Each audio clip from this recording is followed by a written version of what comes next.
పెళ్లి చూపులకి వెళ్తూ ప్రియా వాళ్ళమ్మ ప్రియాని అడిగింది, అది మనం ఇల్లు అద్దెకిద్దాం అనుకుంటున్నాం కదా, ఎలాంటి వాళ్ళకి అద్దెకిద్దామని.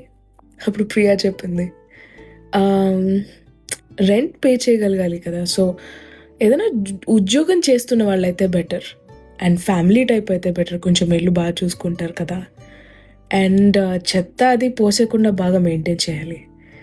మ్మ్, ఇంకేముంటుంది, మన అభిరుచులు, మనం వెజిటేరియన్స్ కదా, సో ఇల్లు కూడా కొంచెం వెజ్లో ఉంటే బెటర్, అది ఓకే ఆప్షనల్ చూద్దాం అని ఇలా ఆలోచిస్తోంది. అయినా ఇప్పుడెందుకు అడుగుతున్నావు మా అని అడిగింది. అప్పుడు ప్రియా వాళ్ళ అమ్మ చెప్పింది, నువ్వు ఒక మనిషిని పెళ్లి చేసుకోవడానికి వెళ్తున్నావు, సొంత ఇంటిని, నీ మనసుని వాళ్ళకి రెంట్కి ఇచ్చినట్టే. వాళ్ళే సర్వస్వం అనేసుకోవాల్సిన అవసరం ఏం లేదు. వాళ్ళు నీ మనసు తాలూకా రెంట్ కట్టే వరకు వాళ్ళు నీ మనసులో ఉండొచ్చు. నీ మనసు తాలూకా రెంట్ ఏంటో తెలుసా? చెత్త పోసేయకూడదని అన్నావు కదా, అలా వాళ్ళ కోపం, ఫ్రస్ట్రేషన్ అంతా నీ మీద డంప్ చేయకుండా ఉండాలి. రెంట్ ఉంది కదా, నీకు రెస్పెక్ట్ ఇవ్వాలి, నేను బాగా చూసుకోవాలి, మన అభిరుచులు కలవాలన్నావు కదా, లవ్ అండ్ కేర్ చూపించగలిగిన వాళ్ళు అయి ఉండాలి.